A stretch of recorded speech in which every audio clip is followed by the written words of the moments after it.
Pandan, at syempre sa former Regional Director, yung Agricultural Training Institute, none other than my father, Director ng Pag-isa, at syempre sa farm owner.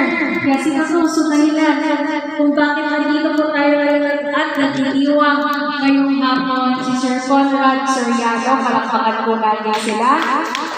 Ayan.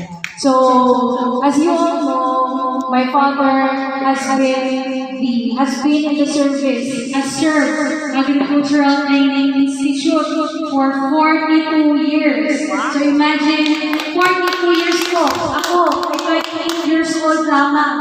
So mas maganda pa yung pinagsinsi niya sa ATI kaysa sa akin. So what I can say is that everything I am now, kung may utang na loob din si Sir Conrad kay Papa, everything I am now is also, I owe it din sa pagtatrabaho ni Papa sa ATI. Kaya sobrang saya na makapunta dito because in those years that my father has served as center director, whenever there are activities by the ATI, I attend as the daughter of the director.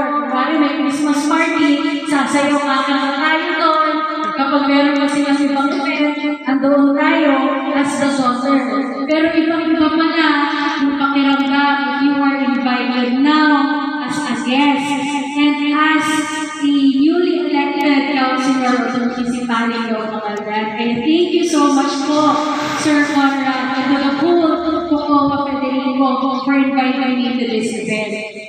Sinabi ko na rin po na 42 years na sila, so I have seen and I have met other farm owners na meron din learning sites at lahat po sila ay mga buting tao at very accommodating. At syempre alam ko din na hindi po biro ang mag-apply ng pagiging isang learning site. It requires a lot of documents at saka mga other requirements, but kudos to Sir Conrad, they were able to accomplish all of these requirements. So,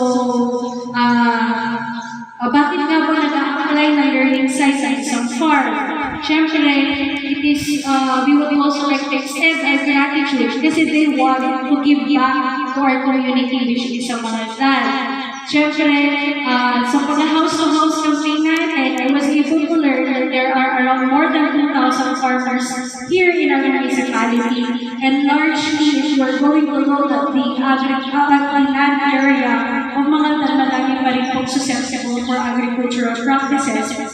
So these kinds of learning sites would be a great help lalo na sa mga tao na interested to participate in trainings and seminars that could enhance their knowledge and experience po sa sector of agriculture. So again, hindi ko na rin po hahabaan ang aking message. I just want to congratulate Sir Conrad Soriano and I would like to thank them for this great contribution po sa ating munisipalidad. At syempre, sabi nga rin nila sa Barangay Show. Maraming salamat po at mabuhay Cocoa Federico.